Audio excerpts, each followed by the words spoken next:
Astro సిండికేట్‌లో మీ personal and business promotions కోసం కింది నంబర్‌కు కాంటాక్ట్ చేయండి.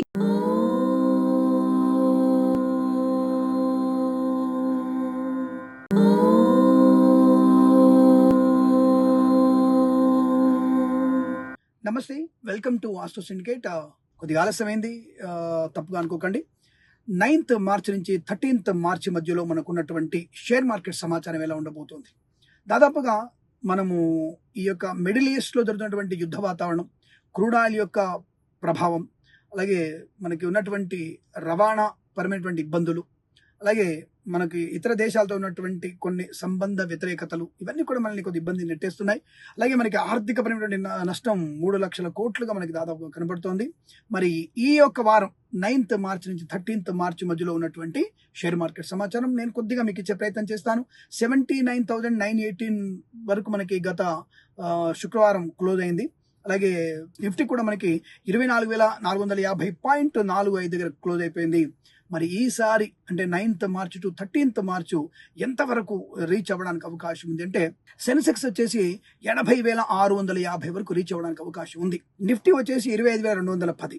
ఎందుకు సార్ మరి ఇంకా యుద్ధం ముగిసిపోతుందా అంటే, కొంత మనకి శుభవార్త ఏమిటంటే, ఈ యొక్క ఇరాన్ దేశము ఈ పక్కనటువంటి దేశాల మీద యుద్ధం చేయము, మేము వాళ్ళ మీద యుద్ధం చేయము అని మన్నించండి అని చెప్పి అడిగిన వార్త కొంత మనకి ప్రశాంతతని, కొంత అంతర్జాతీయ మార్కెట్కి కొంత ఉపశమనాన్ని కలిగించే అవకాశం ఉంది. కనుక మనకు అనుకూలం, శుభయోగాలు. అలాగే మనకి ఉన్నటువంటి ఆయిల్ నిల్వలు కానివ్వండి, ఆర్థికమైనటువంటి ఇబ్బంది, భారతదేశానికి తొందరగా అటువంటి సంక్షోభం వచ్చేటువంటి అవకాశం లేదన్న విషయాన్ని ఆర్థిక శాఖ నిపుణులు అందరూ కూడా చెప్పడం వల్ల, కాబట్టి మనకు ఉన్నటువంటి నిల్వలు, గ్యాస్ నిల్వలు, పెట్రోల్ నిల్వలు పరిపూర్ణంగా బలంగా ఉన్నాయి. మనకి ఎటువంటి ఇబ్బంది లేదు. రాబోయేటువంటి 6 మాసాల వరకు ఇబ్బంది వచ్చేటువంటి అవకాశం లేదన్న విషయం సుస్పష్టంగా తెలిసింది. కనుక మనకి సెన్సెక్స్ 80,650 వరకు, అలాగే నిఫ్టీ వచ్చేసి 25,210 వరకు రీచ్ అవ్వడానికి అవకాశం ఉంది.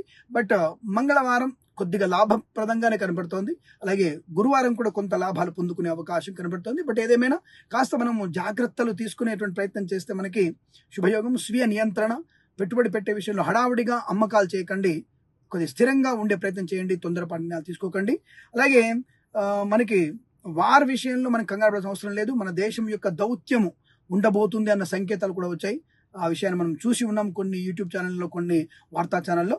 సరే, ఏదేమైనా అనుకూలంగానే కనబడుతుందని చెప్తాను నేను. ఇక బ్యాంకింగ్ సెక్టార్లకు వచ్చరికి axis, SBI, Canara bank, ICICI, LIC, Bajaj finance ఇవి చాలా బాగున్నాయి. ఎస్ బ్యాంక్ ఒకటే నష్టాన్ని సూచించే అవకాశాలు కనబడుతున్నాయి, జాగ్రత్తగా ఉండండి. ఇక ఐటీ వైపు వెళ్తుంటే మనకి మరి ఇప్పటికే ప్రాజెక్టులన్నీ కూడా క్లోజ్ అవుతున్నాయి, ఉద్యోగస్తుల్ని ఫైర్ చేస్తున్నారు అన్నటువంటి భావన ఉన్న ఐటీ సెక్టార్లో ఇన్ఫోసిస్, టీసీఎస్, హెచ్సిఎల్ ఇవన్నీ కూడా బాగున్నాయి. ఒరాకిల్, విప్రో కూడా అనుకూలంగా ఉంది. ఇక ఎంఫోసిస్ మరియు ఎల్టీఐ మైంట్రీ, టెక్ మహేంద్ర కొంత నష్టాన్ని చవి చూసే అవకాశాలు ఉన్నాయి. ఆ విషయంలో కాస్త జాగ్రత్తగా మీరు షేర్స్ కొనుగోలు చేసే ప్రయత్నం చేయండి. అలాగే ఫార్మా వైపు వచ్చినట్టయితే మీకు Aurobindo, Reddy lab, Sun Pharma, Divi's and Cipla, Biocon, Ajanta, Gland Pharma ఈ ఫార్మా ఇండస్ట్రీలో లాభాలు పొందుకునే అవకాశం ఉంది. అందులో మీరు తప్పక షేర్స్ కొనుగోలు చేయవచ్చును, పెట్టుబడి పెట్టవచ్చు. ఇక ఆటోమొబైల్ వరకు వచ్చినట్టయితే అశోక్ లేలాండ్, టీవీఎస్ చాలా అనుకూలంగా ఉన్నాయి. మారుతి, బజాజ్ మరియు ఎయిచర్, టాటా, హ్యుండాయ్, M&M అంటే మహీంద్రా అండ్ మహీంద్రా నష్టాన్ని చవి చూసే అవకాశం ఉంది. వాటిలో జాగ్రత్తగా పెట్టుబడులు పెట్టి మీరు లాభాలు పొందుకోవాలని కోరుకుంటున్నాను నేను. మరి ఏ రాశి వారికి బాగుంది అని తెలిస్తే నేను ముందుగా బాగలేని రాశి చెప్తాను, మిగతా వాళ్ళందరూ కూడా షేర్ మార్కెట్లో పెట్టుబడి పెట్టచ్చు. మిథునము, వృశ్చికము, ధనుస్సు, మకర రాశి వారు.